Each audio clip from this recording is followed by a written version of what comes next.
Okay, welcome to the nursing master channel. और आज मेरी लास्ट वीडियो वेंट्रिकुलर सिस्टोल देख करके कुछ बच्चों ने मेरी बहुत बेइज्जती करी है।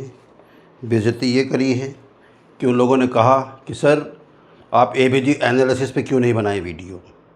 तो एक्चुअली ये बेइज्जती नहीं है, ये आपका रिक्वेस्ट था और बहुत बहुत थैंक यू, क्योंकि मैं इस टॉपिक को अपने दिमाग में लाया ही नहीं था, लेकिन आप लोगों की वजह से ये टॉपिक मेरे दिमाग में आया और मुझे आप लोगों ने ये बताया कि दिस इज़ वेरी इंपॉर्टेंट। सो बिना देर करे हुए बेटा हम लोग इसको शुरू करते हैं एबीजी एनालिसिस, क्योंकि जिन बच्चों ने इसको पूछा है उसके लिए बहुत इंपॉर्टेंट है। ठीक है, so we will start ABG analysis. ABG analysis means arterial blood gas analysis. अब देखो इसके नाम से तुमको समझ में आ रहा है कि आर्टरी में ब्लड है, ऐसे तो वेन में भी ब्लड है, मगर वेन में कार्बन डाइऑक्साइड का जो पार्शियल प्रेशर होता है ना, that pressure is higher than oxygen. छोटी सी बात है, क्योंकि ये हम लोग डुअल सर्कुलेशन में पढ़ेंगे। मैंने कार्डियोवैस्कुलर सिस्टम के उसमें बताया है वीडियो में, मगर अफसोस है कि आप लोग देखते नहीं हैं। तो वेन्स में जो पार्शियल प्रेशर ऑफ CO2 होता है बेटा, that is maximum 45 millimetre of mercury and oxygen that is 40 millimetre of mercury. ये आज की डेट में नोट कर लो, कोई नहीं बताएगा। This is the question of the NEET. Now in artery partial pressure of oxygen is 95% in artery, ठीक है। and CO2, the partial pressure of CO2 is 40, sorry percentage not, millimeter of mercury। Pressure हमेशा mercury में नापते हैं। 40 millimetre of mercury. Is this clear? तो फिर lungs में कितना होगा? लंग्स में if you can see here, in lungs the partial pressure of oxygen is 100 to 104 millimeter of mercury. This is the question of NEET. And the partial pressure of CO2 is only 1%. Clear है? इसको ही लेके हम लोग ABG analysis करते हैं। जब ये partial pressure of oxygen between 100 to 104 in lungs, then that is very good, very nice. But what happens when the respiratory failure occurs? Respiratory failure disease नहीं है, that is caused by some other disease, ठीक है। that is a sign and symptoms। वो symptoms है जो हमें दिखते हैं, अगर इसका respiration fail हो गया, अब क्या बोलते हैं वेंट्रिकुलर टेकिकार्डिया, हार्ट का फेलियर हो गया, कार्डियक अरेस्ट हो गया। So cardiac arrest, respiratory failure, these are all, kidney failure, ये कोई डिसऑर्डर नहीं, ये डिजीज़ नहीं है, ठीक है। ये रिलेटेड है किसी दूसरे डिजीज से। खैर उतना डिटेल नहीं जाते अपन। तो ये चीज़ें बेटा इसको है, ये आप नोट कर लीजिएगा मेहरबानी से। इसी पे सारा एबीजी एनालिसिस डिपेंड है। So now we start arterial blood gas analysis. Arterial, artery not in veins, क्योंकि वेन्स में तो ऑलरेडी कार्बन डाइऑक्साइड का प्रेशर ज़्यादा है और ऑक्सीजन का प्रेशर कम है। Clear? So ABG arterial blood gas analysis measures level of oxygen, level of carbon dioxide, pH, bicarbonate ions in the arterial blood. बेटा बाइकार्बोनेट आयंस जो हैं that is made from the carbon dioxide during the transportation of oxygen and transportation of carbon dioxide. मैं बताऊंगा respiration में, अगर आप लोग comment करेंगे कि जो रेस्पिरेशन के 4 पार्ट होते हैं ना, आप सोचते हैं inhalation and exhalation that is respiration, that is wrong. Okay, so bicarbonate ions in the arterial blood, not in the veins। ABG analysis का फुल फॉर्म ही है आर्टेरियल ब्लड गैस। गैस मतलब ऑक्सीजन एंड CO2, ये 2 gas है बेटा, ठीक है। इनका level घटने बढ़ने से ब्लड का जो pH होता है दैट इंक्रीजेस और decreases on the acid base scale. Bicarbonate ions जो है वो कार्बोनिक एसिड से बनता है, यानी कि पहले कार्बन डाइऑक्साइड के साथ एंजाइम होते हैं कार्बोनिक एनहाइड्रेज, उससे मिल करके कार्बोनिक एसिड बनता है। उसके बाद फिर कार्बोनिक एनहाइड्रेज एंजाइम के साथ लग के बाइकार्बोनेट आयंस बनता है। ड्यूरिंग एक्सहेलेशन यही bicarbonate ions convert into CO2। ये हम लोग करेंगे जब हम लोग रेस्पिरेशन पढ़ेंगे तो। क्लियर है? ABG analysis is used to give an indication. क्या इंडिकेशन होता है? वेंटिलेशन मतलब रेस्पिरेशन। गैसियस एक्सचेंज O2 और CO2 का आदान प्रदान, and acid base status, acid base status सब देखेंगे अभी, ठीक है। Is this clear? Now blood कहाँ कहाँ से निकालते हैं? सबसे कॉमनली ब्लड कहाँ से निकालते हैं? Radial artery. किसी भी कॉम्पिटिटिव एग्जाम में अगर आता है then you have to write the radial artery. So blood is drawn from radial artery. Then number 1, this is very common. उसके बाद फीमोरल आर्टरी, ठीक है। और किताब में कहीं कहीं लिखा हुआ ब्रेकियल आर्टरी भी, हालांकि इसको बहुत ज़्यादा यूज़ नहीं करते हैं, सबसे कॉमनली यूज़ रेडियल आर्टरी करते हैं। लेकिन अगर एग्ज़ाम में, किसी भी कॉम्पिटिटिव एग्ज़ाम में ये तीनों दिया है तो आप ऑल ऑफ दीज भी ऑप्शन दिया है तो उसे आप मार्क कर सकते हैं। Okay, commonly performed to diagnose respiratory failure. Respiratory failure हो गया, इसी को डायग्नोस करने के लिए बेटा ABG एनालिसिस किया जाता है। वो बच्चे जो बड़े संस्थान में पढ़ रहे हैं और इंटेंसिव केयर यूनिट्स में काम करते हैं, ऐसे बच्चों को बेहतर पता होगा। ABG एनालिसिस की मशीन आती है और उसमें वेन से ब्लड नहीं निकालते, आर्टरी से ब्लड निकालते हैं और फिर उस मशीन में डालते हैं और वो मशीन हमको पूरी रिपोर्ट बना के दे देती है। उसके हिसाब से अपन मालूम कर लेते हैं कि पेशेंट को क्या ट्रीटमेंट हमको देना है। Is this clear? पहली चीज़। सेकेंड चीज़, O2 and CO2 ventilation gases exchange के लिए डिपेंड करता है बेटा। pH जो है वो pH इनके दोनों घटने बढ़ने से या बाइकार्बोनेट आयन के बहुत ज़्यादा बढ़ जाने से एसिड बेस स्टेटस चेंज होता है। Is this clear? तो जब बाइकार्बोनेट आयन के एक्सेस हो जाने से एसिड बेस बैलेंस स्टेटस बदल जाता है तो बेटा इसको बोलते हैं मेटाबॉलिक एसिडोसिस या मेटाबॉलिक एल्कलोसिस। क्लियर है? This is clear. चलो, अब रेस्पिरेटरी फेलियर किस किस डिजीज से हो सकता है वो हम लोग देखेंगे। इसको आप पॉज करके, मैं किनारे हट गया हूं, इसको आप पॉज करके लिख सकते हैं। चलो, वीडियो को बार बार रिवाइंड कर लेना बेटा और सुन लेना।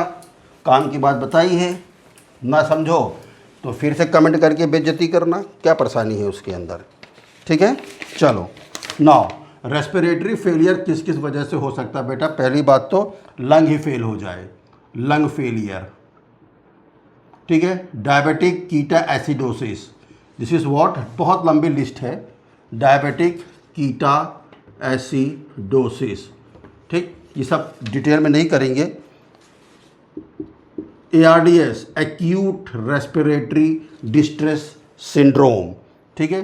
सेप्टिक शॉक, सेप्टिक शॉक, कोई ऐसा क्या बोलते हैं वूंड है जो बहुत ज़्यादा इन्फेक्टेड है, पेशेंट किस में चला गया?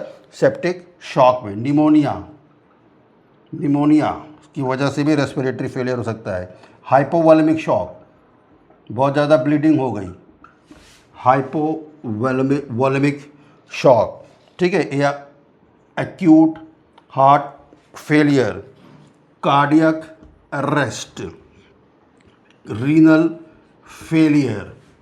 क्लियर है?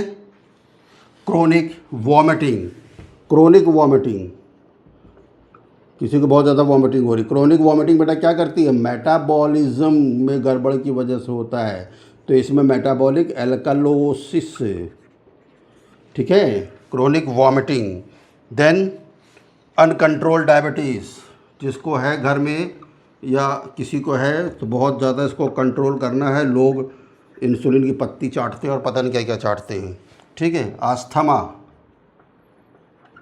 Asthma, COPD, chronic obstructive pulmonary disease, COPD, ठीक है।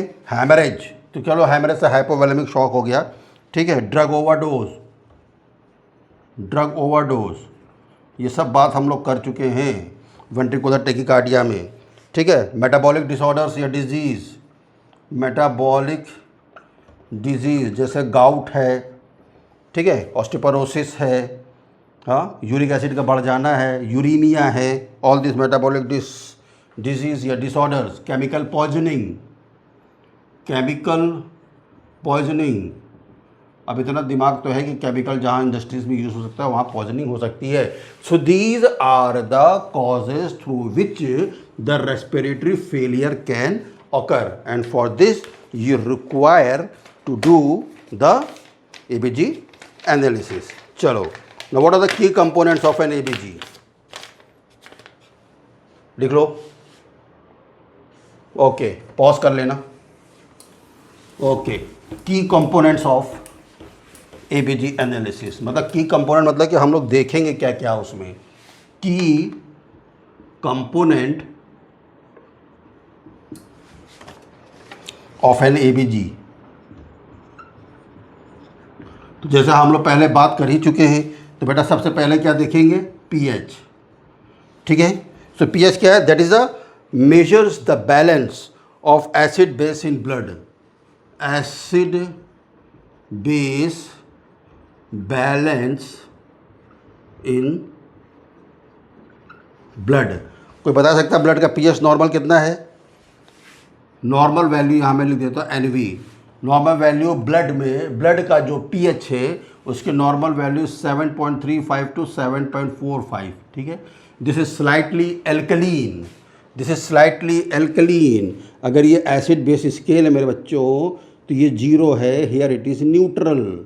ठीक है, और इधर मान लीजिए क्या बोलते हैं, 8 7 6 5 4 3 2 1।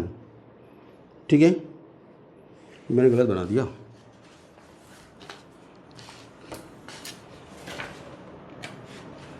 सो इधर 8 7 6 5 4 3 2 1। तो अब ये जैसे एसिड बेस स्केल है बेटा, अब ये कहाँ पर है, 7.35, यानी कि यहाँ पर ही। ठीक है, ये थोड़ा एल्कलीन है, इधर ये थोड़ा क्या है, एल्कलीन है। ठीक है, तो ये जो ब्लड का पीएच होता है दैट इज स्लाइटली एल्कलीन, ये क्या है, एल्कलीन है। और क्या देखते हैं, partial pressure of oxygen, PaO2, आप देखते हो ना, this is called partial pressure of oxygen. ठीक है, इसका मतलब क्या होता है कि how much oxygen is dissolved, देखो वर्ड यूज देखो, डिजॉल्व्ड इन द ब्लड। बेटा ये रेस्पिरेशन जो है that is very important chapter.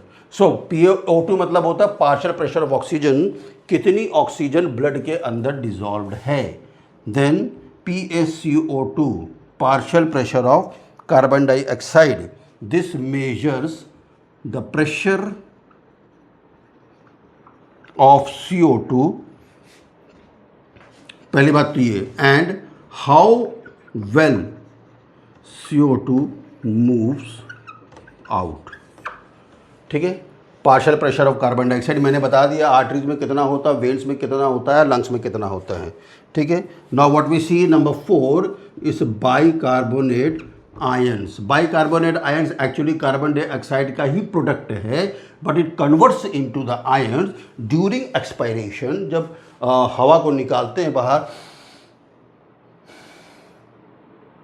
ये तो बहुत जल्दी से हो गया ना, मगर अंदर कितना प्रोसेस हो रहा है, ऑक्सीजन को कैरी करने के लिए क्या चाहिए होता है, हीमोग्लोबिन।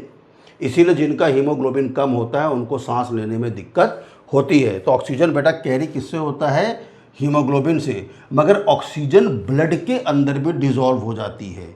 ठीक है, so bicarbonate ions, bicarbonate ion is a product of CO2, मैं 1000 बार बता रहा हूँ, भूलना नहीं इसको, नीट का क्वेश्चन है। देन अपन देखते हैं O2 सैचुरेशन, ये तुम लोग पल्स ऑक्सीमीटर से भी देख लेते हो, है कि नहीं, oxygen saturation.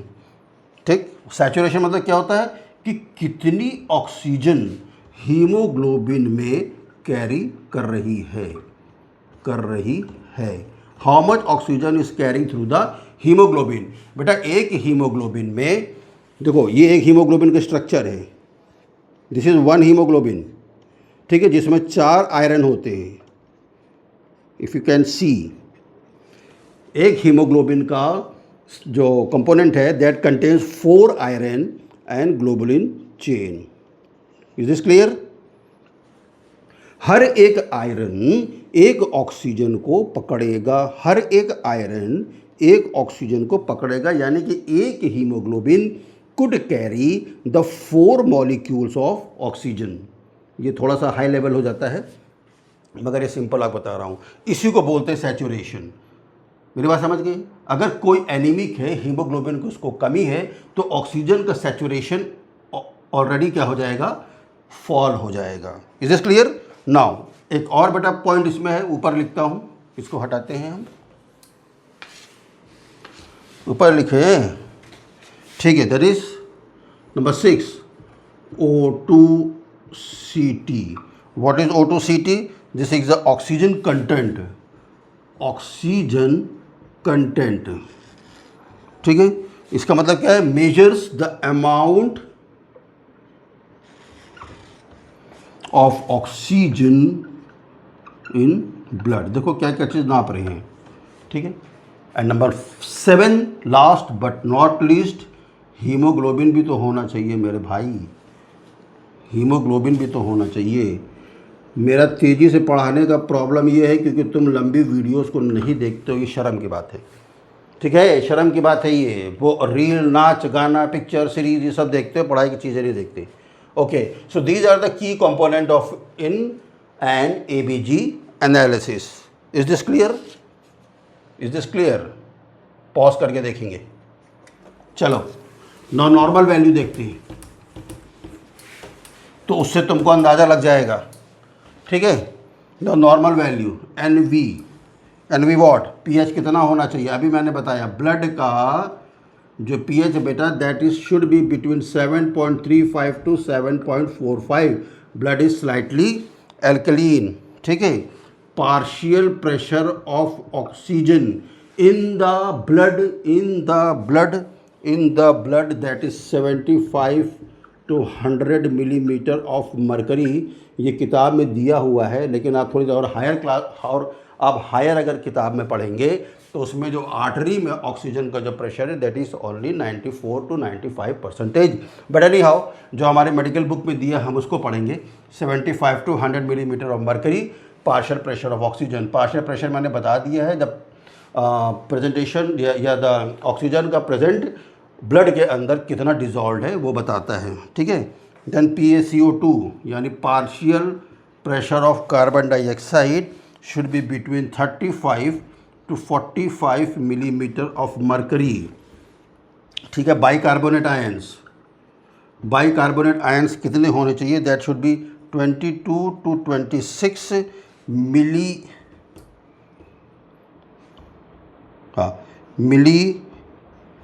Equivalent per litre, ठीक है। And oxygen saturation should be between 94 to 100%। So these are the normal value. अब जब एबीजी का वो निकल के आएगा रिपोर्ट तो तुम देख सकते हो, ये तुमको रटा हुआ होना चाहिए। अगर मान लीजिए कि ब्लड का पीएच जो है यहाँ पर 8 हो गया है, तो स्लाइटली एल्कलीन तो ऑलरेडी है ही है, और एसिड बेस स्केल में 8 मैक्सिमम है, यानी कि यहाँ पर जो पीएच है ये क्या हो गया है, एल्कलोसिस हो गया है, ठीक है। मान लो पीएच कितना आया, 4 आया है, तो ये क्या हो गया, ब्लड का पीएच क्या हो गया, एसिडोसिस। Is this clear? मेरी बात समझ रहे हैं आप लोग मेरे बच्चों, ठीक है। नाउ अगर मान लीजिए partial pressure of carbon dioxide, अगर partial pressure of carbon dioxide अगर बढ़ गया है, इसका मतलब क्या हो गया, रेस्पिरेटरी एसिडोसिस। इसका मतलब क्या हो गया है, रेस्पिरेटरी एसिडोसिस। भाई नॉर्मल तो ये होना चाहिए ना। देखो अब यहाँ पर एसिड बेस स्केल नहीं है क्योंकि यहाँ पीएच नहीं देख रहे, यहाँ प्रेशर देख रहे हैं, partial pressure of carbon dioxide, यानी कि 45 मिलीमीटर ऑफ मरकरी से अगर पार्शियल प्रेशर ज़्यादा हो गया, 60 हो गया है, सब हो सकता है रेस्पिरेशन फेलियर हो जाएगा, या respiratory centre in the brain which is in medulla oblongata, अगर वो फेल हो जाएगा तो रेस्पिरेटरी एसिडोसिस बढ़ जाएगा, तो partial pressure of carbon dioxide increase हो जाएगा। लेकिन अगर partial pressure of carbon dioxide decrease हो जाता है, 35 से कम हो जाता है, तो ये क्या हो जाता है, रेस्पिरेटरी एल्कलोसिस, ठीक है मेरे बच्चों, ठीक है। नाउ अब बाइकार्बोनेट आयन का जो नॉर्मल वैल्यू है ब्लड के अंदर कितना है, 22 से 26 मिली इक्विवेलेंट पर लीटर, और अगर ये 22 से 26 से अगर ऊपर चला जाता है तब इसको मैं बोलते हैं हम मेटाबॉलिक एल्कलोसिस। क्लियर बात? अगर 22 से कम चला जाता है तो इसे बोलते हैं मेटाबॉलिक एसिडोसिस, ठीक है। इन केस अगर अब जैसे यहाँ पर आते हैं ऑक्सीजन सैचुरेशन 100 से ऊपर तो जा नहीं सकता, ठीक है, लेकिन अगर मान लो 94 80 पहुँच गया, 74 पहुँच गया, तो तुमको ऑलरेडी क्या दिखेगा, साइनोसिस दिखेगा। साइनोसिस मतलब क्या हो गया कि partial pressure of carbon dioxide बढ़ गया है। Partial pressure of carbon dioxide बढ़ गया है, इसका मतलब बढ़ गया है तो क्या हो गया है, respiratory acidosis. Is this clear? Is this clear? This is very simple, this is very simple. तुम इसको स्लो करके भी देख सकते हो, और मुझे लगता है कि इससे ज़्यादा डिटेल हम लोग और नहीं करेंगे। जो तो जैसे मैंने बताया कि कुछ कुछ जो पार्ट्स है वो नीट के क्वेश्चंस के हैं। मैं एक्चुअली नीट की भी तैयारी कराता हूँ बच्चों को, बायोलॉजी और बॉटनी के लिए, हाँ सॉरी जूलॉजी और बॉटनी के लिए भी मैं तैयारी कराता हूँ बच्चों को ऑफलाइन, ठीक है। इसलिए मुझे रेस्पिरेशन, कार्डियोवैस्कुलर सिस्टम, खासकर इसी चीज़ से हर साल नीट में क्वेश्चन आते हैं, ठीक है। So this is very simple. If you have any doubt for this, तो आप मुझसे बेटा सवाल पूछ सकते हैं, ठीक है। और जिस बच्चे ने मुझसे रिक्वेस्ट किया है बेटा, ये नॉट ओनली फॉर यू, आपसे रिक्वेस्ट है कि आप इसको शेयर करिएगा सब बच्चों से। आप तो ज्ञान लीजिए, दूसरों को भी ज्ञान बांटिए, और हो सके तो चैनल को ज़्यादा से ज़्यादा शेयर करिए ताकि मुझे सब्सक्रिप्शन मिले। तो ये मैं खड़िया और ये वाइट बोर्ड हटा के आपके लिए मस्त कंप्यूटराइज बोर्ड लाऊं और आपको एनिमेशन में चीज़ों को पढ़ाऊं, ठीक है। तो वो आपके ऊपर डिपेंड करता है। Thank you.